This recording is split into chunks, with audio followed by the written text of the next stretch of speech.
मेरा नाम श्रद्धा है। मैं गोविंदपुर में अपने बेटे और देवर के साथ रहती हूँ। यह कहानियाँ आपके रोंगटे खड़े कर देगी। कैसे मेरे देवर ने मुझे एक दिन मेरे देवर के पास अचानक से ना जाने कहाँ से बहुत पैसा आ गया था। हमारा ताल्लुक गरीब घराने से था, लेकिन अचानक से इतना ज़्यादा पैसा आना मेरी समझ से बाहर था। मैं विधवा थी। कुछ साल पहले मेरे पति का देहांत हो गया था और मेरे आगे पीछे भी कोई नहीं था। मेरा एक बेटा था 9 साल का। मेरी शादी बहुत कम उम्र में हुई थी और अब मेरी उम्र 24 साल थी। पति के देहांत के बाद मेरे पास सिर्फ देवर का सहारा था। मेरे मायके में सिर्फ मेरी माँ थी, जो मेरी शादी के कुछ साल बाद दुनिया से चली गई थी। बाकी किसी रिश्तेदार से मुझे कोई उम्मीद नहीं थी कि मुझे और मेरे बेटे को कोई सहारा देंगे। इसलिए मैंने देवर के साथ रहने का फैसला कर लिया। मेरे दूर के रिश्तेदार आकर मुझे समझाने लगे कि देवर मेरे लिए गैर मर्द है और मुझे उसके साथ एक छत के नीचे नहीं रहना चाहिए। तो मैं उनसे कहती कि आप लोग मुझे अपने घर में रख लें, लेकिन मेरी यह बात सुनकर वह सब खामोश हो जाते। आज के ज़माने में कोई किसी का बोझ नहीं उठाता, लेकिन मेरे देवर ने मुझसे वादा किया कि वह मेरा और मेरे बेटे का सहारा बनेगा। हमें सबने बहुत परेशान किया कि हमारा एक छत के नीचे रहना गलत है, लेकिन इसके बावजूद कोई मुझे साथ रखने को तैयार न था। मुझे समझ आ गई थी कि लोगों को सिर्फ बातें बनाने आते हैं। अगर लोगों को मेरी इतनी फ़िक्र होती तो वो मुझे सहारा देते, लेकिन उन सबको मेरी कोई फ़िक्र नहीं थी। उनका मकसद सिर्फ मुझे परेशान करना था और कुछ नहीं। मैंने एक अलग इलाके में रहने का फ़ैसला किया। मेरे देवर ने कहा कि उस इलाके का माहौल सही नहीं है। मैंने उस इलाके के बारे में बहुत से अफवाह सुनी है कि वहाँ औरतों को इस्तेमाल करते हैं। आप मेरे भाई की इज्जत हैं और मेरी भाभी हैं। आपको वहाँ रहने की इजाज़त बिल्कुल भी नहीं दूंगा। मेरा भतीजा मेरे मरे हुए भाई का एक ही निशानी है और मैं उसकी देखभाल करने के लिए काफ़ी हूँ और उसकी देखभाल मेरी जिम्मेदारी है। अपने देवर की बात सुनकर मुझे बहुत तसल्ली हुई थी, लेकिन मुझे जमाने की बातों ने परेशान किया हुआ था। फिर मेरे देवर ने कहा कि हम यह जगह छोड़कर कहीं और चलते हैं। मुझे उसकी यह बात बहुत अच्छी लगी, इसलिए मैं शहर छोड़कर आ गई। यहाँ पर कोई हमें जानता नहीं था और हमने किसी से बात भी नहीं की। हम अपने बारे में किसी से कुछ नहीं कहते थे, क्योंकि हमारे रिश्ते पर फिर से सवाल उठाए जाते। अगर कोई मोहल्ले के और कोई मेरे घर आते और मेरे देवर और मेरे रिश्ते के सवाल करते, तो मैं उसे यही जवाब देती कि वह मेरा छोटा भाई है। फिर इस मोहल्ले में यह बात मशहूर हो गई कि मैं अपने भाई के साथ इस घर में रहती हूँ, इसलिए यहाँ हमें किसी किस्म की परेशानी का सामना नहीं करना पड़ा था। मेरे पास मेरे शादी का जेवर था, जिसे बेचकर हम लोग यहाँ आए थे। उससे पहले ही मेरे देवर ने कारोबार शुरू कर दिया था और उसका कारोबार दिन दुगुनी रात चौगुनी तरक्की करता चला गया। कुछ समय में ही बहुत सारा पैसा आने लगा। मैंने कई बार देवर से उसके कारोबार के बारे में पूछा, लेकिन उसने हर बार मेरा जवाब टाल दिया। फिर मैंने भी ज़्यादा पूछताछ नहीं की। मेरे लिए इतना ही काफ़ी था कि पैसे आ रहे थे। मेरा देवर अच्छा इंसान था, मुझे उससे किसी गलत काम की उम्मीद नहीं थी, इसलिए मैंने ज़्यादा छानबीन नहीं की। देवर के पास बहुत सारा पैसा आ गया और फिर हमने यह मोहल्ला भी छोड़ दिया और बहुत बड़ा घर खरीद लिया। अब हम बड़े घर में रहने लगे थे। हमारा रहन सहन अमीरों वाला हो गया था। ज़्यादा पैसा आने की वजह से सारे रिश्तेदार गरीब थे और बार बार हमारे घर आने लगे। मेरे देवर की शादी नहीं हुई थी और मेरे देवर का पैसा देखकर सबकी आंखें चमकने लगी थी और मैं उन सबकी आंखों में खटकने लगी। वे लोग जिन्हें पहले ही देवर के साथ रहने पर ऐतराज़ था, अब तो वे और ज़्यादा बढ़कर बोल रहे थे। कुछ ने तो यह कह दिया कि देवर के साथ शादी कर लो वरना अलग हो जाओ, तुम्हारा उसके साथ रहना सही नहीं है। सबकी बातों ने मेरा दिल दुखाया था। वाकई में मेरा उसके साथ रहना सही नहीं था, लेकिन उन्हीं लोगों से जब मैं कहती कि मुझे अपने साथ रख लो, तो वह लोग आंखें फेर लेते। बड़े घर में आने के बाद मैंने एक नौकरानी रख ली थी, जो हर वक्त हमारे साथ रहती थी, यानी कि मैं घर में अकेली नहीं रहती थी। कुछ दिनों बाद मेरे देवर ने एक और काम शुरू कर दिया। वे हर महीने 20 लड़कियों की शादी करवाता। लड़कियां बहुत ही गरीब घराने से होती थी। फिर शादी करवाने के बाद इस कपल हनीमून के बजाय तीर्थ यात्रा पर भेज देता और सारा खर्चा खुद उठाता। देवर की इस बात से मैं बहुत खुश हो गई थी, लेकिन अजीब बात ये थी कि जब भी लड़कियां तीर्थ यात्रा के लिए जाती, वापस विधवा होकर आती। मुझे परेशानी होने लगी, क्योंकि ऐसा हर लड़की के साथ होने लगा था। ये बातें सुनकर मेरा देवर भी परेशान हो गया था, क्योंकि उसने ऊपर वाले के दर्शन के लिए यह जिम्मा उठाया था, गरीब लड़कियों की शादी करवाने का और उन्हें तीर्थ यात्रा पर भेजने का, लेकिन यह अजीब किस्म की अनहोनी होने लगी थी। मेरे देवर ने कहा कि मैं इस बात का किसी लड़की को पता नहीं चलने दूंगा कि जो भी लड़की शादी के बाद तीर्थ यात्रा पर जाते हैं वे विधवा होकर वापस आती हैं। मुझे देवर की बात बहुत अजीब लगी थी। मेरे हिसाब से तो लड़कियों को मालूम होना चाहिए था तीर्थ यात्रा पर जाने से पहले, क्योंकि अजीब और गरीब किस्म का हादसा होता था जो हर लड़की के साथ हो रहा था जो कि तीर्थ यात्रा से वापसी आ रही थी। मैंने अपने देवर को यह बात समझाने की कोशिश की। लड़कियों को पहले इस बारे में मालूम होना चाहिए कि यात्रा से वापसी के वक्त उनके पति का देहांत हो जाता है, लेकिन मेरे इस बात पर मेरा देवर जिंदगी में पहली बार मेरे ऊपर भड़क उठा था। अचानक इस तरह के रवैये ने मुझे काफ़ी ज़्यादा परेशान कर दिया था। उसके इस रवैये पर मैं हैरान रह गई। मेरे देवर ने आज से पहले मुझसे इस अंदाज में कभी बात नहीं की थी, बल्कि वह मुझे अपने भाई की विधवा मानता था और उसी अंदाज से वे मुझे अपनी बड़ी बहन का दर्जा दिया करता था। लेकिन आज जिस तरह मेरे देवर ने मुझसे बात की थी, उसके इस रवैये पर मुझे अब तक यकीन नहीं आ रहा था। मेरा देवर मुझसे बदतमीज़ी करके जा चुका था, जबकि मैं यह सोच सोच कर परेशान हो रही थी कि मेरे देवर को क्या हुआ है। मैंने अपने बेटे को खाना खिलाया और उसे सुला दिया, जबकि मेरी खुद की नींद उड़ चुकी थी, क्योंकि मेरे देवर का रवैया दिन ब दिन काफ़ी ज़्यादा अजीब होता जा रहा था। मैंने अपने देवर को हमेशा से बहुत अच्छा देखा था, लेकिन पिछले कुछ दिनों से मेरे देवर का जो रूप मेरे सामने आ रहा था, मैं किसी भी तरह से यकीन करने वाली नहीं थी। अब तो मेरा देवर दिन ब दिन काफ़ी ज़्यादा बदतमीज़ होता जा रहा था। आज जब अचानक से उसने मेरे साथ बदतमीजी से बात की तो मैं हैरान रह गई। मेरा देवर रात में घर नहीं आया और मैं उसका इंतज़ार करती रही। कहीं ना कहीं अब मुझे इस बात पर शक होने लगा कि वह कोई गलत काम करता है, जो कि दिन ब दिन घर में इतना पैसा आना। और अब जो हकीकत मुझे पता चली थी कि लड़कियों को तीर्थ यात्रा पर भेजना और उनके पति का देहांत हो जाना, तमाम सोचे मेरे दिमाग में गूंज रहे थे। कड़ी से कड़ी मिलाने पर मुझे इस बात पर यकीन होने लगा कि ज़रूर दाल में कुछ काला है। उस रात घर वापस नहीं आया था। मैं अगले 3 दिन से घर वापस नहीं आया। मुझे अब काफ़ी परेशानी होने लगी थी कि आखिर मेरा देवर गया तो गया कहाँ था, क्योंकि आज से पहले ऐसा कभी नहीं हुआ था कि मेरा देवर 3-4 दिन तक घर वापस न आए। मैं इसी सिलसिले में सोच रही थी कि अचानक से कमरे का दरवाज़ा खुला। मैंने अपने कमरे में से बाहर आकर देखा। मेरा 9 साल का बेटा अपने स्कूल गया हुआ था। तकरीबन दिन का 2 बजे का वक्त था। दिन के इस वक्त मेरा देवर कभी भी मेरे कमरे में नहीं आता था, लेकिन आज इस हालात में मेरे कमरे में आया था। उसे देखकर मैं हैरान रह गई, क्योंकि मेरा देवर शराब के नशे में धुत था। मैंने आज तक अपने देवर को किसी गलत चीज़ को हाथ लगाते हुए भी नहीं देखा था। इस वजह से मेरे लिए काफ़ी बड़ा झटका था कि मेरा देवर शराब पी कर आया है। मेरे देवर के कदम लड़खड़ा रहे थे और वे मेरी तरफ बढ़ रहा था। मैं हैरान और परेशान थी, उसका एक अंदाज देख रही थी। जब वे अचानक ही मेरे पास आया और आते ही मेरे कदमों में गिर गया, मैं हैरान रह गई कि भला इसे अब क्या हो गया है। उसकी हालात काफ़ी ज़्यादा ख़राब थी। शायद उसने बहुत ज़्यादा शराब पी रखी थी। वह बिल्कुल भी अपने होश में नहीं था। मेरे कदमों में गिरते हुए अचानक से फूट फूट कर रोने लगा। मैं हैरान परेशान रह गई कि वह रो क्यों रहा है, जबकि रोते हुए वे बेहोश हो गया है।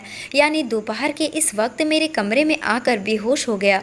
और अगर कोई इस तरह से मेरे कमरे में देख लेता तो शायद मेरी इज्जत का जनाजा निकल जाता। इस वक्त घर में वो और मैं अकेले थे।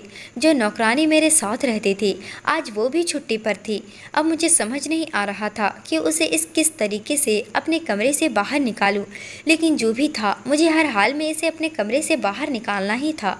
मैंने जैसे तैसे करके उसे घसीटते हुए अपने कमरे से बाहर निकाला। अच्छा खासा था। मुझ जैसे कमज़ोर औरत से कैसे संभाला जाता। जैसे तैसे करके मैंने उसे उसके कमरे तक पहुंचाया और उसे बेड पर लिटाकर अपने कमरे में आ गई। उस कमरे का दरवाज़ा मैंने पहले ही लॉक कर चुकी थी, जबकि मेरे बेटे के स्कूल से वापसी का वक्त हो चुका था। मुझे अपने बेटे को लेने के लिए स्कूल जाना था। देवर के कमरे को मैंने ताला लगा दिया था ताकि ऐसी हालात में वे कहीं भी ना जा सके, और ख़ुद मैं परेशान थी। मैं अपने बेटे के स्कूल चली गई। बेटे को स्कूल से लेकर जब वापस घर आई तो मेरे देवर अभी तक अपने कमरे में था। अपने बेटे को लाने के बाद मैंने उसे खाना खिलाया और वह ट्यूशन पढ़ने के लिए चला गया।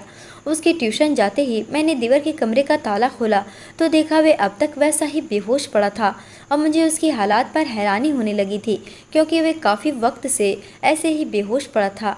शायद शराब का नशा बहुत ज़्यादा था, जिसकी वजह से वे अपने होश में नहीं आ पा रहा था। मुझे समझ नहीं आ रहा था कि मैं क्या करूं कि जिससे वह होश में आ जाए। फिर अचानक से मुझे एक ख्याल आया और मैंने फ़ौरन वही किया जो मेरे दिमाग में आया। मैं किचन में जाकर पानी का जग भरा और पानी लेकर देवर के पास आई और पूरा का पूरा पानी उसके चेहरे पर पलट दिया। एकदम से पानी गिरने की वजह से हड़बड़ाकर उठ गया, लेकिन अभी भी वे पूरी तरह से होश में नहीं था। मैंने उससे कहा कि फ़िलहाल तुम सो जाओ, जब तुम होश में आओगे तब मैं तुमसे बात करूंगी। मेरा देवर शायद वाकई में होश में नहीं था, इसी वजह से सर हिलाते हुए बेड की तरफ बढ़ गया तो उसके कदम लड़खड़ा रहे थे, जबकि उसकी हालात देखकर मुझे अब रोना आने लगा था। सारा दिन गुजर गया लेकिन मेरे देवर को पूरी तरह होश नहीं आया। उसकी हालात देखकर मैं अंदाज़ा लगा चुकी थी कि आज उसने पहली बार शराब पी थी, क्योंकि अगर वे इस चीज़ का आदी होता तो यकीनन उस पर इतना गहरा असर ना होता। तकरीबन रात के 11 बजे अचानक से मेरे कमरे का दरवाज़ा किसी ने खटखटाया। मेरा बेटा जो कि सो चुका था, मैंने एक नज़र उसको देखा और एक नज़र दरवाजे को। मुझे कहीं ना कहीं यकीन था कि दरवाजे पर मेरा देवर ही होगा, क्योंकि सारा दिन बीत चुका था तो मुझे इस बात पर यकीन था कि अब मेरे देवर का नशा उतर चुका होगा। अब मुझे हर हाल में उससे वजह जाननी थी कि आखिर में वह क्या करता फिर रहा है। मैं बेड से उतरी और अपने बेटे का आराम का ख्याल करते हुए धीमे कदमों से दरवाजे की तरफ बढ़ी। आहिस्ता से दरवाजे की कुंडी खोलने के बाद मैंने बाहर जाकर देखा तो मेरे देवर बाहर खड़ा था, लेकिन दोपहर के मामले में इस वक्त बेहद अलग बोलने में था।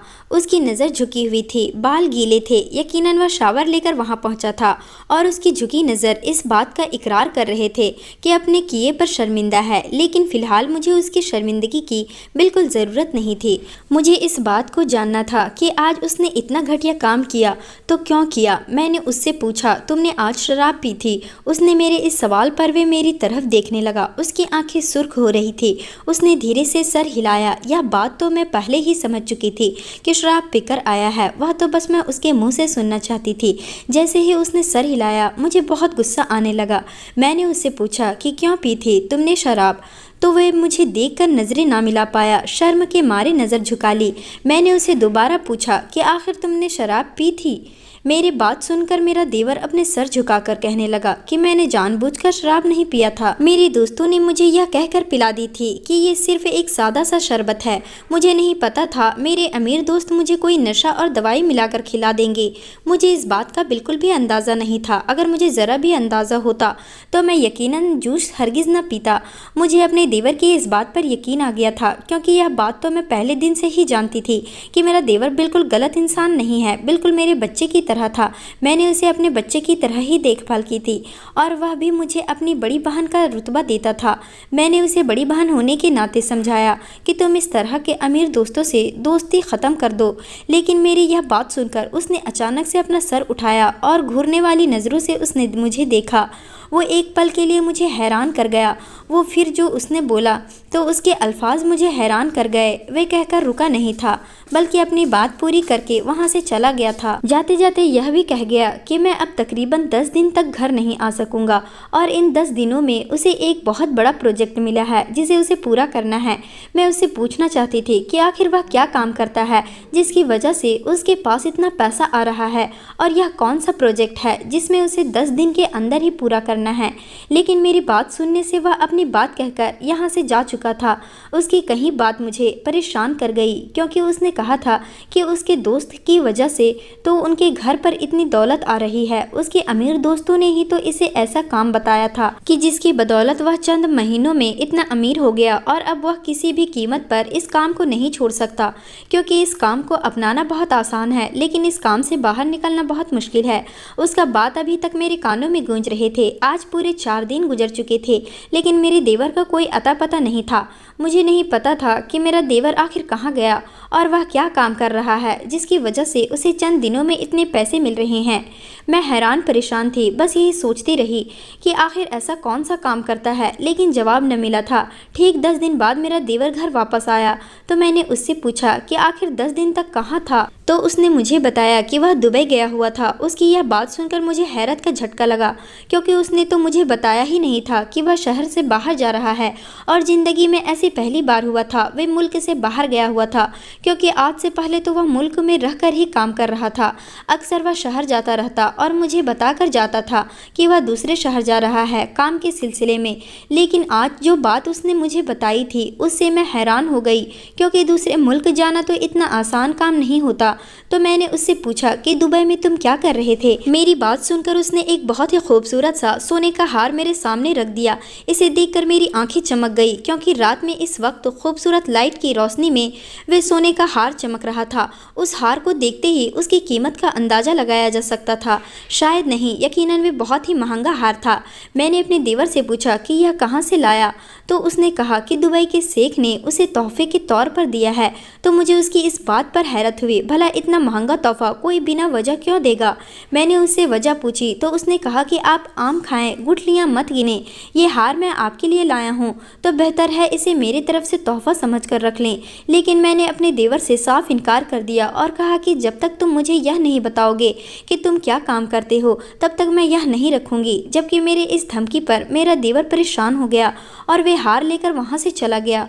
मुझे अब हकीकत जाननी थी, क्योंकि आज से पहले मेरे देवर ने अभी मेरा कोई हुक्म नहीं टाला था और आज वे इस तरह वहाँ से चला गया था बगैर कोई जवाब दिए। आहिस्ता आहिस्ता जा रहा था और उसके इन सारे मामलों को 1.5 साल गुजर चुका था। अब अक्सर ही मेरा देवर मुल्क से बाहर जाने लगा था, दुबई तो कभी कहीं। मैं जब भी पूछती तो वह मुझे यही कहता कि आप परेशान ना हो, बस आपकी ज़रूरत की हर चीज़ आपको घर बैठे बैठे मिल जाएगी। एक दिन वह मुझे कहकर गया वह दुबई जा रहा है। मुझे कुछ न कुछ गलत लग रहा था। मुझे ऐसा लग रहा था जैसे वह दुबई नहीं बल्कि कहीं और जा रहा है। उसी वजह से मैंने उससे जिद की कि मैं भी तो विधवा हूँ, तो मुझे भी तीर्थ यात्रा पर भेज दो। पहले तो मेरी बात सुनकर वह हैरान हुआ, फिर उसने हाँ में अपना सर हिला दिया और अगले महीने उसने मुझे तीर्थ यात्रा पर भेज दिया। लेकिन शायद वे भूल गया था कि वह मुझे अकेले भेजना चाहता था, लेकिन हकीकत में मैं उन्हीं लड़कियों के साथ मिलकर तीर्थ यात्रा पर चली गई। लेकिन तीर्थ यात्रा पर पहुंचते ही जो मैंने देखा उसने मुझे हैरान कर दिया। उसने मेरे पैरों तले से जमीन खिसक गई, क्योंकि मैं न तो तीर्थ यात्रा पर पहुंची बल्कि उन लड़कियों के साथ साथ मैं भी दुबई पहुंच गई थी। लेकिन मेरे देवर ने मुझे वहां देख लिया था और उसने पहली फुर्सत में मुझे वहां से निकलवा कर वापस भेज दिया था। उसने मुझसे कहा था कि मैं अभी कुछ दिन दुबई में रहने वाला हूं और वापस आकर मुझे सब कुछ बता देगा कि आखिर ये सब क्या चल रहा है। अभी 3 दिन ही गुजरे थे कि एक दिन अचानक से मेरे घर का दरवाज़ा बजा, तो मैं परेशान हो गई, क्योंकि हमारे घर में कोई नहीं आता था। मैंने दरवाज़ा खोला तो सामने का मंजर देखकर मैं डर गई। मेरे मुंह से चीख निकल गई, क्योंकि सामने ही मेरा देवर खून से लथपथ खड़ा था। उसकी सफ़ेद रंग की शर्ट खून से रंगीन थी और चेहरे पर भी खून लगा हुआ था। उसके माथे से खून टपककर फर्श पर गिर रही थी। मैंने फौरन से जब पूरा दरवाज़ा खोला तो लड़खड़ाते कदमों के साथ अंदर दाखिल हुआ। मैंने डॉक्टर को फ़ोन किया और चंद ही मिनटों में डॉक्टर घर आया। उसने मेरे देवर के तमाम जख्मों को साफ किया और उसे नींद की दवाई देकर चला गया, जबकि बिल्कुल परेशान अपने देवर को देख रही थी। अगले दिन सुबह जब उसकी आंख खुली तो मैंने उससे पूछा कि आखिर क्या हुआ है, तुम तो दुबई जाने वाले थे, फिर अचानक इस हालात में कैसे। मेरा देवर मेरी तरफ देखकर मुस्कुराया, कहने लगा कि गलत का अंजाम भी बुरा ही होता है। मैं गलत रास्ते पर चल पड़ा था तो उसकी सज़ा तो भुगतनी थी। मैंने अपने रब से दुआ मांगा था कि मेरे गुनाहों की सज़ा मुझे इस दुनिया में ही मिल जाए। उस दुनिया की सज़ा बहुत ही मुश्किल होती है, जो बर्दाश्त नहीं कर पाऊंगा मैं इसी दुनिया में भुगत लूँ तो बेहतर है। वह रोते हुए बोला। तो मैंने उससे पूछा कि क्या गलत काम करने लग गए थे तुम? तो उसने मुझे बताया कि मैं लड़कियों की शादी नहीं करवाता था, बल्कि मैं दुबई के गैंग के लिए काम करता था। गरीब घराने की लड़कियों को शादी के जाल में फंसवाकर डॉन के आदमियों से उनकी शादियां करवाकर शादी के बाद उन्हें तीर्थ यात्रा के नाम पर दुबई भेज दिया जाता था। जैसे ही वे लड़कियां दुबई पहुंचती उन्हें बेच दिया जाता था। कुछ दिनों तक उन्हें इस्तेमाल करके या कहकर उन्हें वापस भेज दिया जाता था कि उनका पति मर चुका है, क्योंकि यह बात तो वह लड़कियां खुद भी नहीं जान पाती थी कि उनके साथ क्या हो रहा है, क्या वही उनके असली पति हैं या नहीं। उन्हें तो बस यह बताया जाता था कि उनकी शादी इस आदमी से हुई है, लेकिन असल में उस आदमी से शादी नहीं होती थी। उस आदमी सबसे पैसे लिए जाते थे उन लड़कियों के साथ रात बिताने के लिए। इस काम के लिए अलग अलग मुल्कों से लड़कियों का इंतज़ाम किया जाता था। मेरे अमीर दोस्त ही यह काम करते थे। हम लोग उन गरीब लड़कियों को शादी का लालच देकर बेच देते थे और वहाँ उनके साथ क्या होता था ये लड़कियां खुद भी नहीं समझ पाती थी, क्योंकि वे जिन लोगों के साथ रहते थे उन्हें यह लगता था लगा कि यह आदमी उनके पति हैं, लेकिन हकीकत में उनके पति नहीं होते थे, बल्कि वह लड़कियां उन्हें बेची गई होती थी। मुझे इस बात का एहसास हो गया था। इसी वजह से मैंने उनसे माफ़ी मांग ली थी और दुबई के आदमियों को मना कर दिया था कि अब से ये काम नहीं करना चाहता। उस वजह से उसने अपने बंदे भेजकर मुझ पर हमला करवाया और मुझे मारने की कोशिश की, लेकिन जैसे तैसे करके मैं वहाँ से बच गया। अपने देवर की सारी बात सुनकर मुझे अपने देवर से नफरत महसूस होने लगी थी, क्योंकि वह एक दो नहीं बल्कि अनगिनत लड़कियों की जिंदगी बर्बाद कर चुका था। फिलहाल मैं उसे माफ़ करने का कोई इरादा नहीं रखती थी। उस वजह से मैंने पुलिस को फ़ोन कर दिया और उसे पुलिस के हवाले कर दिया। उसके लिए यही सज़ा बेहतर थी, क्योंकि उसने अपना जुर्म कबूल कर लिया था। दोस्तों, उम्मीद करती हूँ आपको हमारी कहानी पसंद आई होगी। कहानी पसंद आई है तो वीडियो को लाइक करें, चैनल पर नए हैं तो चैनल को सब्सक्राइब करें। मिलते हैं अगली कहानी।